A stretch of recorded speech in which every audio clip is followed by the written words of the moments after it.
Se sorprenderían los católicos de saber que gran parte de lo que creen o de lo que se les ordena creer en el catecismo y en oraciones como el credo y en las homilías incesantes de sus sacerdotes o de sus rituales como la confirmación, la primera comunión, el matrimonio y la extrema unción no están en la Biblia. Pero la idea de la Santísima Trinidad del 3 en 1 fue una ocurrencia de Teófilo de Antioquía en el siglo II.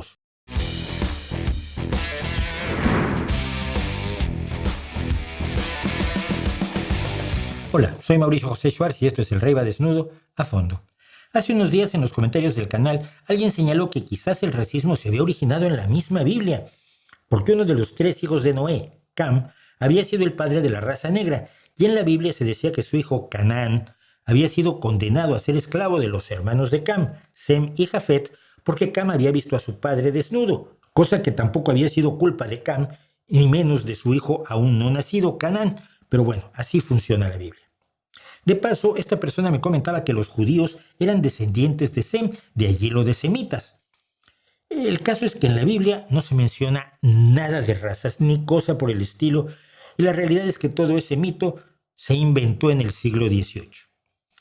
Y antes de entrar a resolver cómo se relaciona esto con el racismo, y lo vamos a ver al final del vídeo, lo relevante es que este es solo un ejemplo de las muchísimas cosas en las que creen los cristianos, en particular los católicos, y que no están en la Biblia ni nunca estuvieron.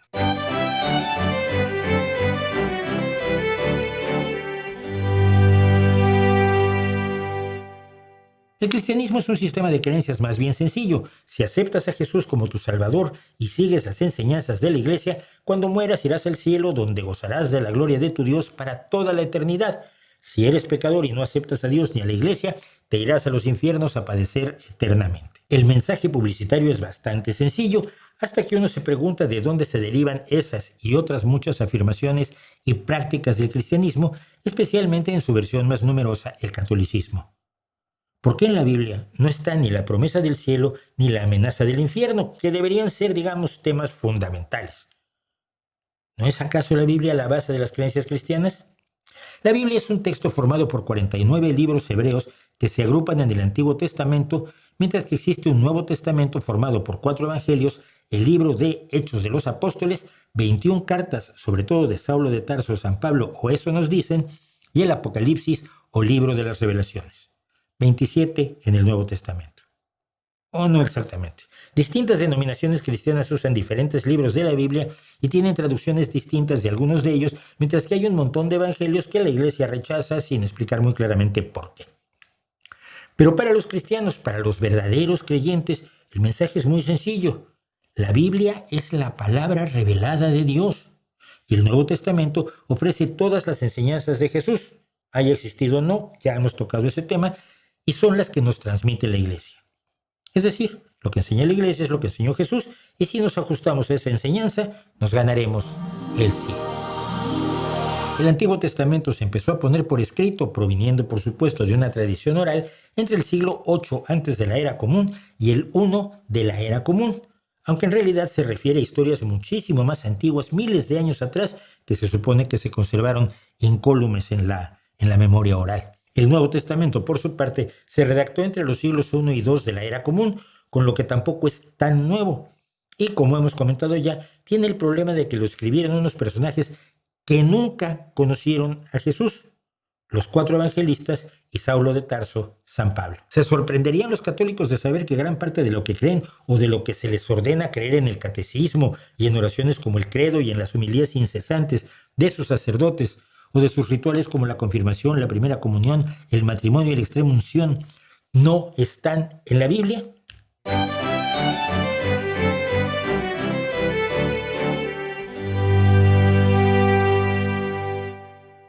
La virginidad de María como madre de Jesucristo siempre ha sido un asunto contencioso, sobre todo porque, como ya dijimos, ninguno de los evangelistas tenía más fuentes que lo que se decía ya no solo sobre la vida de Jesús, sino sobre lo que aconteció 9 meses antes de ese nacimiento. 2 de ellos, curiosamente, Marcos y Juan, ni siquiera mencionan el enorme prodigio del embarazo virginal de María, que uno pensaría que era relevante. Mateo busca afirmar que Cristo cumple una de las profecías de Isaías, que dice: miren, la joven está embarazada y dará a luz un hijo y lo llamará con el nombre de Emmanuel. Esto, por supuesto, del Antiguo Testamento, pero la versión en griego que seguramente conoció Mateo, que escribió el Evangelio en griego, traduce la palabra hebrea de Isaías, almah, que significa joven soltera en edad fértil, como parthenos, que puede llegar a significar virgen, aunque en realidad la palabra hebrea para virgen es betulá. Lucas sí dice que la propia María le dijo al ángel que le anunció el embarazo que ella no conocía hombre, con lo que el ángel le dice, y usted interprételo como quiera: el Espíritu Santo descenderá sobre ti y el poder del Altísimo te cubrirá con su sombra. Eso sí, en ningún lado de la Biblia dice que ya no conoció hombre después del nacimiento de Jesús. Pero el poder de la virginidad de María como símbolo católico y de la Iglesia Ortodoxa solo es total si María sigue siendo virgen no solo después del nacimiento de Cristo, sino durante el resto de su vida. Y de eso no hay ni un solo indicio en la Biblia. Y sí es de levantar la ceja que Lucas llame a Jesús hijo primogénito de María, implicando que hubo otros. Y por supuesto está el hecho de que Marcos dice que la multitud identificó a Cristo como el carpintero, el hijo de María, hermano de Santiago, de José, de Judas y de Simón. ¿Y sus hermanos acaso no viven entre nosotros? Esta escena la repite también Mateo, pero en femenino. ¿Y acaso no viven entre nosotros todas sus hermanas? Muchos hermanos y muchas hermanas como para aceptar la virginidad. Y por terminar con María, que es probablemente el segundo personaje más importante del mito, no solo su eterna virginidad no está apoyada en la Biblia, sino que tampoco lo está su Inmaculada Concepción. La idea de que María nació limpia de pecado apareció por primera vez en el siglo II de la Era Común. La lógica es que una mujer manchada por el pecado original, que se supone que nos condena a todos, no podía ser madre del Hijo de Dios, y por tanto ella debía haber sido concebida sin el pecado original, porque así lo había decidido Dios. El debate llevó muchísimo tiempo en la Iglesia hasta que se decidió oficialmente que María había sido concebida sin pecado en 1854. Una de las imágenes que más promueven en el catolicismo es la ascensión a los cielos de la Virgen en cuerpo y alma, prodigio que se supone que ocurrió al producirse su muerte y en presencia de los apóstoles. Pero este maravilloso acontecimiento no está en la Biblia ni en los Evangelios y se relató por primera vez alrededor del siglo III de la Era Común, pero no se celebró su ascensión sino hasta el siglo V, y no fue sino hasta 1950 cuando el Papa Pío II estableció que el asunto de la ascensión debía creerse como dogma infalible, sabiendo que era una total invención.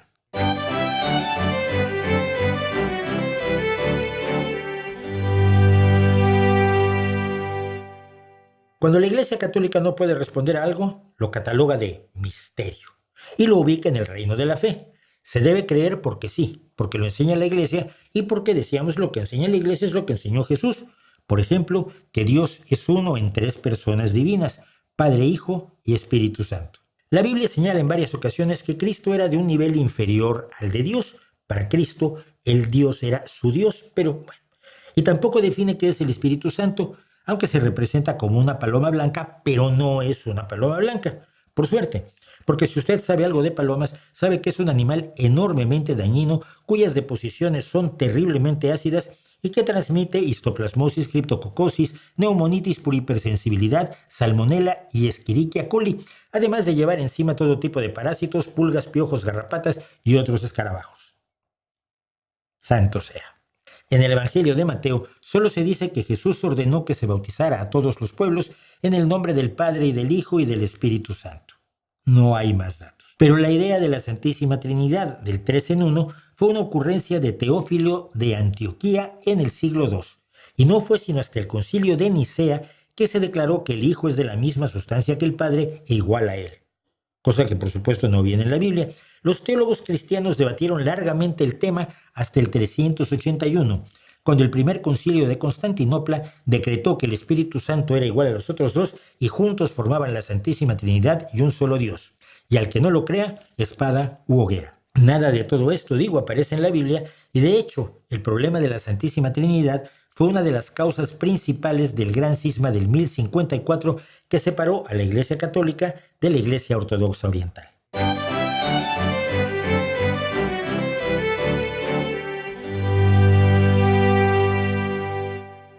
Jesús no tuvo ninguna enseñanza en contra de la homosexualidad, la bisexualidad, la transexualidad, la multisexualidad, la asexualidad, ni ninguna otra de las formas en que los seres humanos optan por disfrutar del sexo, siempre y cuando no lastimen a otros. Se entiende.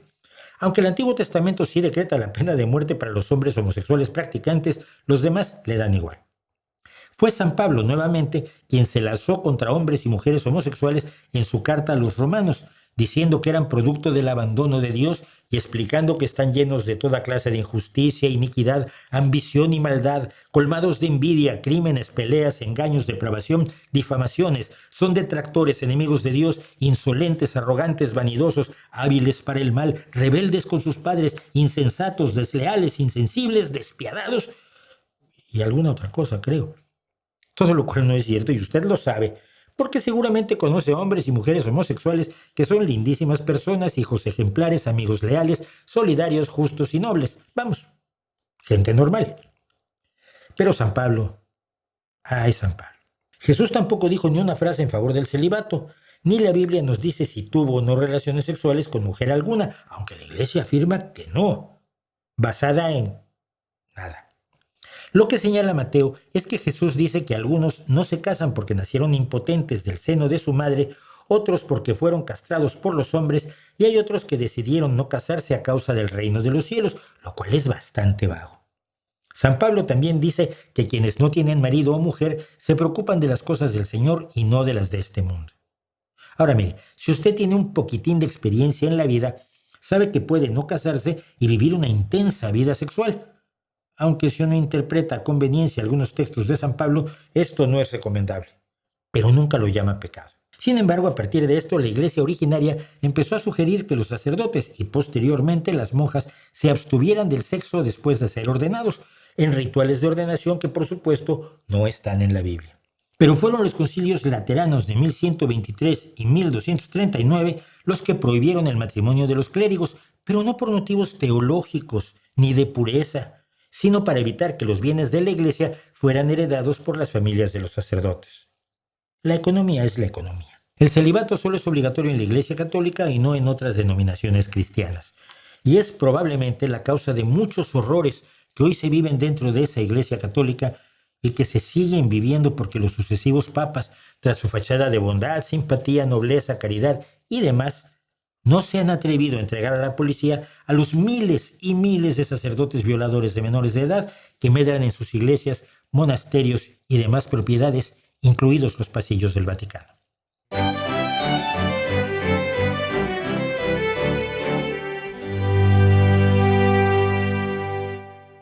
Dice Mateo, cuando nació Jesús en Belén de Judea bajo el reinado de Herodes, unos magos de Oriente se presentaron en Jerusalén. Abriendo sus cofres le ofrecieron dones, oro, incienso y mirra. La Biblia nunca dice que fueran tres, ni que fueran reyes, ni menos que uno fuera negro, otro rubio y otro asiático. El desarrollo, como siempre, se debe a una serie de invenciones teológicas posteriores que comienzan con Tertuliano en el siglo III, a quien se le ocurrió decir que eran casi como reyes. 300 años después ya se les consideraba reyes con todo y corona. En el siglo VI, los nombres Melchor, Gaspar y Baltasar aparecen sobre tres figuras con ropas persas que representan distintas edades. De allí que para el siglo VIII, San Beda el Venerable decidiera que Melchor representaba la ancianidad con barba blanca, Gaspar la juventud sin barba y Baltasar la madurez con espesa barba. Y ya puestos a inventar, Beda dijo que uno de ellos, no dijo cuál, era de tez oscura. ¿Por qué dijeron todo eso Tertuliano o Beda? Porque se les ocurrió que era lógico, porque pensaron que era pedagógico y porque les daba exactamente igual lo que dijeran los libros sagrados. Lo que importaba era atraer clientela y parecer coherentes. Entre el siglo XIV y XV, la Iglesia decidió que los reyes debían representar a los tres continentes, Europa, Asia y África, con sus respectivos arquetipos étnicos. Y por cierto, Baltasar quedó como el rey negro porque sí. Quizás si hubieran conocido América habrían traído al rey Cacamatzin, pero no fue así.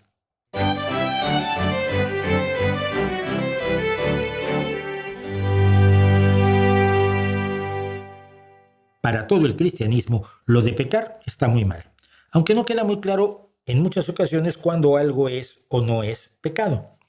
Pero hay 7 pecados que son capitales. 7 pecados que en el catecismo nos enseñan que son el boleto de ida en tren bala a las profundidades del pecado. Los 7 peores horrores, porque, dijo Santo Tomás, son la cabeza, capital, de otros pecados. Vamos, que son el principio que nos lleva a pecar mucho, mucho, mucho. Y si usted no es católico, quizás se preguntará, ¿cuáles son esos pecados tan tremendamente abominables? ¿Acaso el asesinato? ¿Será la tortura? ¿Será el abuso contra los niños, contra los más pequeños inocentes? ¿Será el matar de hambre a los desvalidos, explotarlos, someterlos a terribles injusticias, obligarlos a hacer cosas en contra de su voluntad? Eso se confiese y ya puede ser santo usted, que aquí ya lo contamos hace unas semanas.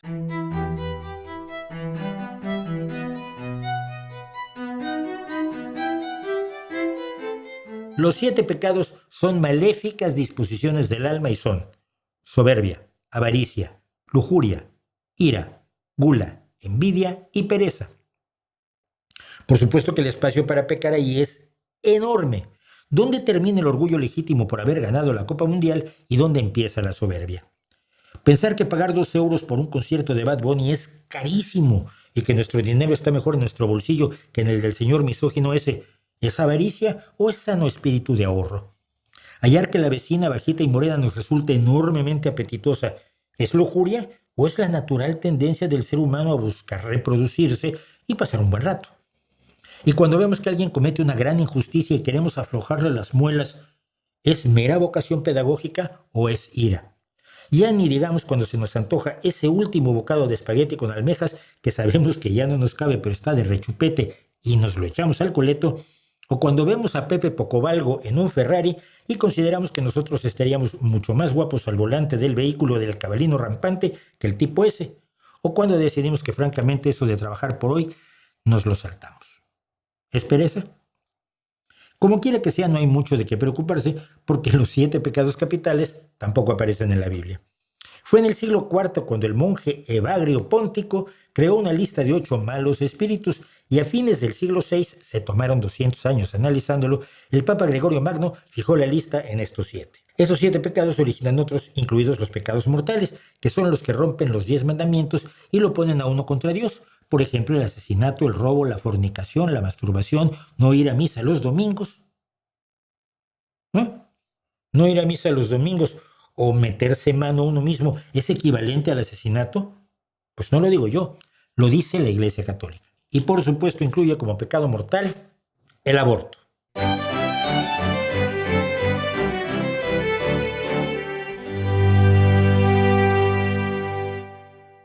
La fornicación, esa agradable práctica de mantener relaciones sexuales sin matrimonio de por medio, sí está condenada en la Biblia, especialmente en las cartas de San Pablo, que ya sabemos que era horriblemente sexófobo, así que pone la inmoralidad sexual, que incluye el meneo prematrimonial, en la lista de pecados en las epístolas a los Corintios, a los Gálatas y a los Colosenses.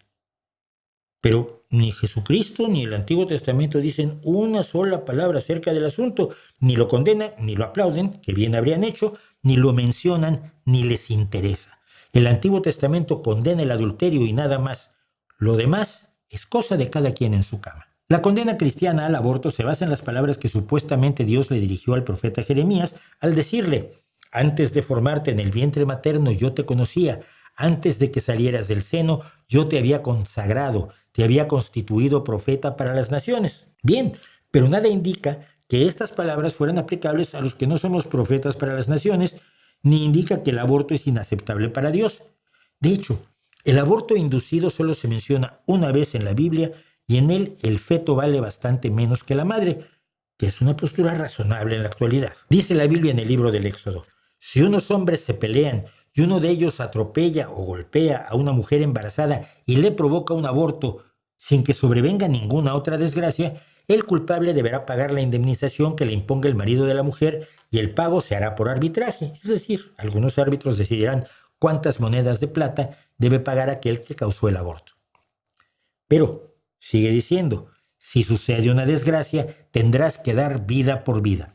Aquí la desgracia es la muerte de la mujer, mientras que la pérdida del futuro humano se cubre con unas monedas de plata. Ese pasaje no le gusta mucho a los religiosos que siguen considerando al aborto en cualquier caso como un pecado mortal, cosa que no se le ocurrió ni a San Pablo.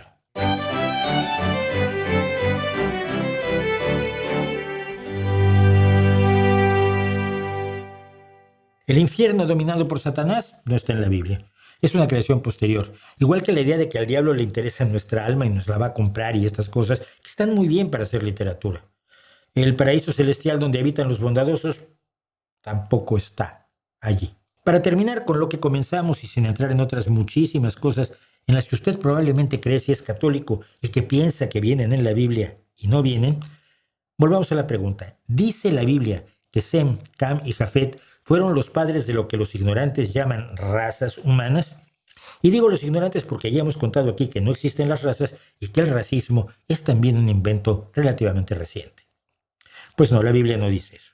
La Biblia da una lista de descendientes de Sem: Elam, Asur, Arpachad, Lud y Aram, que podrían incluir ancestros de varios grupos de Oriente Medio actuales, pero también tuvieron hijos Cam y Jafet, y todos eran de Oriente Medio o del norte de África. Pero un día la lingüística se encontró con el racismo.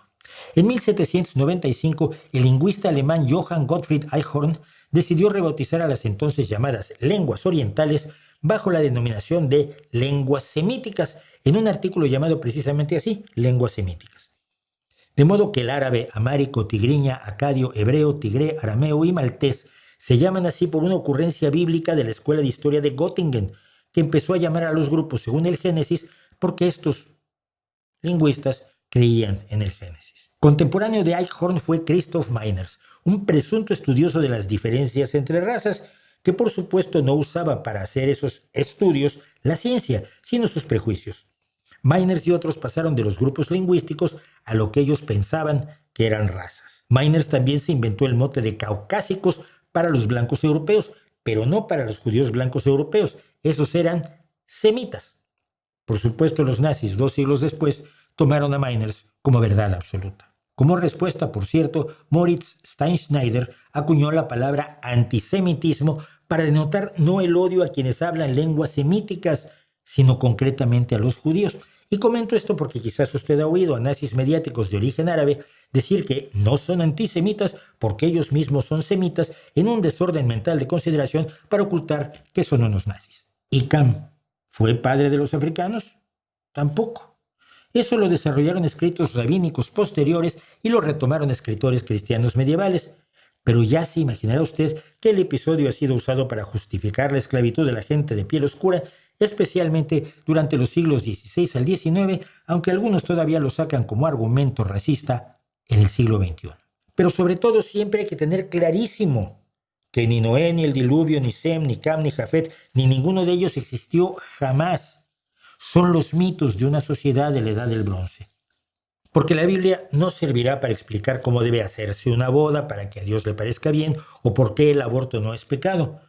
Pero para cometer atrocidades siempre se le encuentra utilidad. Siempre hay un versículo que se puede manejar de manera que apoye la barbarie o interpretarse de tal o cual modo en una religión totalmente salida de la imaginación, el miedo, la arrogancia y con mucha frecuencia el odio de seres humanos que se han sentido tocados, inspirados por Dios. En realidad, a estas alturas, esas creencias, ocurrencias e invenciones ignorantes, ciegas, de tiempos donde las sociedades eran muchísimo peores que la nuestra, deberían ser solamente piezas de museo, junto a las creencias paganas o prehispánicas o egipcias. No ser el timón que supuestamente guía a muchos y que otros usan incluso para sus fines más oscuros, amparándose en un libro sagrado totalmente imaginario. ¿No cree usted?